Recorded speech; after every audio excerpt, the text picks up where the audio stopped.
Hey, what's going on, guys? This is Mias, and welcome to my 5 ruling, not really 5 actually, I think I have a bit more than 5, but rulings that most people don't even know about that are completely game-changing, and a lot of people argue. They're like, I think this is the way it works, and sometimes floor judges would actually give out an incorrect ruling on it, and it can either mess up the entire tournament for someone, or even worse, mess up future tournaments, and just like it happened to me, I actually got an incorrect ruling with this back in 2017, and he kind of just stuck on me. I was like, yeah, okay, I mean, the judge probably knows what he's talking about, so I'm going to say, yeah, you're definitely right, but it's actually not the way it works. So for ruling number 1, what happens when you actually summon a Draco monster with the effect of a continuous spell card, like the actual effect, not just the tribute summoning on top? Do you think you can actually dodge Solemn Warning and Solemn Judgment just because it was part of a Chain Link, like Chain Link 1 or higher? And the actual answer is no, you cannot. The monster summon can actually still be negated, and that's the reason, because the reason for that is because after you're done using the effect of Disciples or Heritage, the Chain Link 1 is kind of disappeared from the game, and you actually go, the card is fully resolving, it actually goes into the graveyard, and then you tribute summon, so you're no longer really in a Chain Link, and because of that, yeah, it becomes almost treated as an inherent summon, which is really confusing because so cards like Soul Charge, Monster Reborn and stuff, they don't really work that way. But yeah, I mean, as from what I know at least. But that's it for the ruling number 1. Let's get into something that is very, very similar now. Alright, so this time it'll actually be pretty much the same thing, but on Chain Link 2 or higher. So there won't be a continuous spell, but rather a continuous trap card, and that will be chained to something on Chain Link 1. So will you be safe from Solemn Judgment and Solemn Warning? And this time the answer is yes. You are actually safe, and the reason for that is because this summon is successfully going through. You know, despite that it's on Chain Link 2 or higher, it's not really. This summon is still kind of almost an inherent summon, but this time there's a Chain Link 1 card still trying to resolve, and the Solemn Judgment, it really just cannot work on pretty much anything that is Chain Link 2 or higher. That's just a generic rule with Yu-Gi-Oh! Cards that negate summons. Yeah, I mean, they have to negate inherent summons. When a card says when a monster would be summoned, blah blah blah, so Evil Zor, Lagia, Judgment, Warning, there's also something else, the Angel Statue, but I think that's only for special summons. But yeah, anyways, now we're again also going to go into something a bit similar, but it won't be for negating summons. Alright, so I'm pretty sure a lot of people know this now, but back in 2016, nobody knew that, and a lot of people were completely messing up because Torrential Tribute was still a pretty good card. I mean, it dealt with a lot of annoying decks, and it was really good because Paleozoic was the first trap deck that was just like, it was insane, man. It was competing with Metal Foes, with ABC, with Blue Eyes, with just so many decks, and not a lot of people actually knew necessarily how the interaction worked, where when you summon a Paleozoic monster on Chain Link 2 or higher, again, same concept, you are also safe from Torrential Tribute. So moral of the story, if you can actually use kind of quick effect, special summoning effects, mechanics,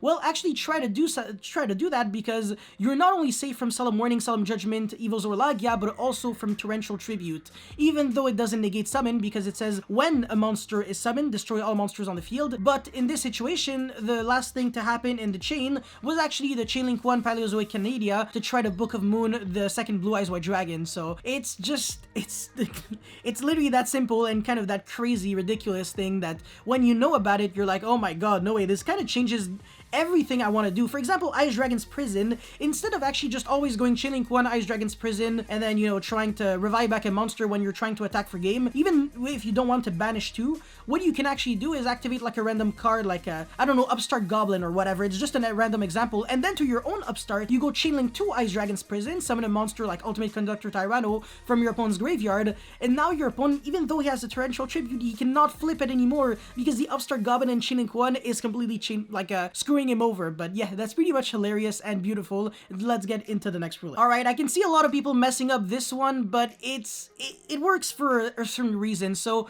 I mean, or rather, should I say, it doesn't work for an actual reason. So let's just say your opponent turned on your 3 tactical talents by using a monster effect. Can you actually use 3 tactical can you actually ash the 3 tactical talents regardless of the kind of effect that your opponent is actually trying to use?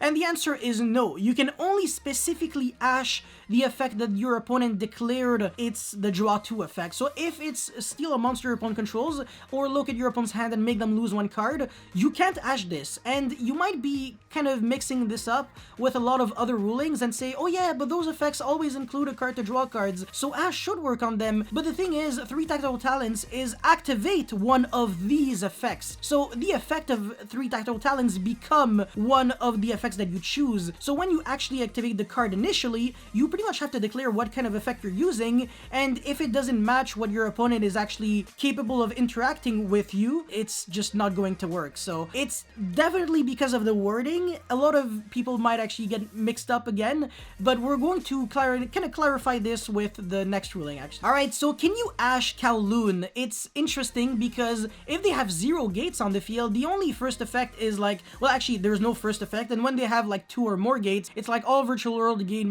200 attack until the end of the turn. But the only effect that would actually be ashable would be the send the top 3 cards from your deck to the graveyard when you have like 3 Virtual World gates on the field. Can you still ash it? And again, the answer is yes, but for a completely different reason. This time, they're all part of the same effect. It's no longer the same as 3 Tactical Talents, where it applies one specific effect that you choose. They actually all kind of execute themselves in sequence, so it's still the same one effect that even when you don't fulfill the requirement to activate the card, it still doesn't matter. It's still a part of the effect to actually mill 3. And even if it actually said like revive back a monster from your graveyard, for example, when you control like 5 Virtual World gates from like on your field, you could have actually belled the card, even though it's completely unrealistic to ever have 5 Virtual World gates on your field. So yeah, and yeah, whatever. This is just a meme or a joke, whatever, called by the Grave on Ash.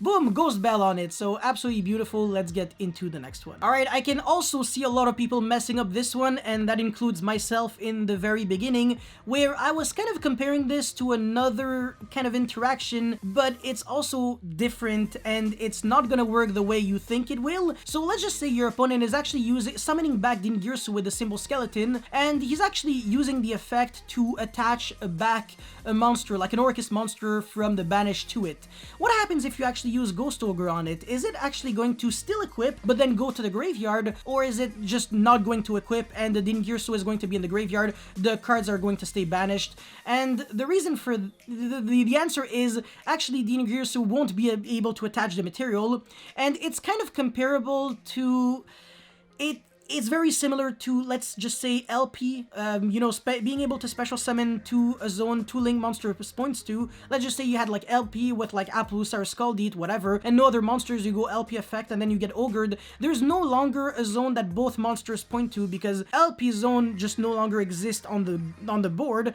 and Dingirsu, it is no longer treated like as an Xyz monster alive on the field that can actually hold Xyz materials. So the monsters in the Banish, they can't just go like, oh yeah, I mean, we're going to try to follow you as much as we possibly can. We're going to try to go there and then try to go there. It's not like that. So, I mean, it's just such a confusing ruling, and I'm going to show you, again, this final ruling is going to be probably almost as confusing, if not even worse, but let's get into it. I think you can already see what it is, and you could have actually already guessed it. What happens when our opponent goes Instant Fusion to 1000 Rise Restrict and actually tries to absorb a monster on our field and we go Ghost Ogre?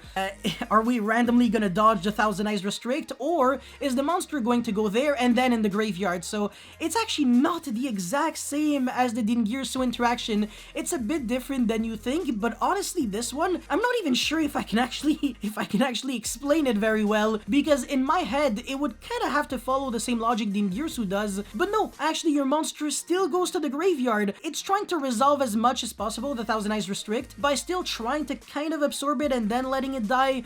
But I mean, this is Yu-Gi-Oh! For you. Anything can happen. This is what kind of makes the game just so intriguing. Every time you think that you know this game inside and out, a new ruling comes up and just tells you no, you actually know nothing at all. And as a matter of fact, this ruling, even though it was kind of set in stone for so many years, I think the last regional, or almost the last regional that I attended at Montreal, they actually said, oh, and by the way, Ogre on Thousand Eyes Restrict, it actually doesn't work the way you actually thought it would be, and the monster wouldn't be, like, it would stay on the field. And I know my homie Kevin, distant coder Kevin Rodriguez, he was actually furious at that because he was like, no, the monster should actually go to the graveyard. Thousand Eyes Restrict should actually try to resolve as much as possible by equipping and then letting it go to the graveyard. So absolutely insanity.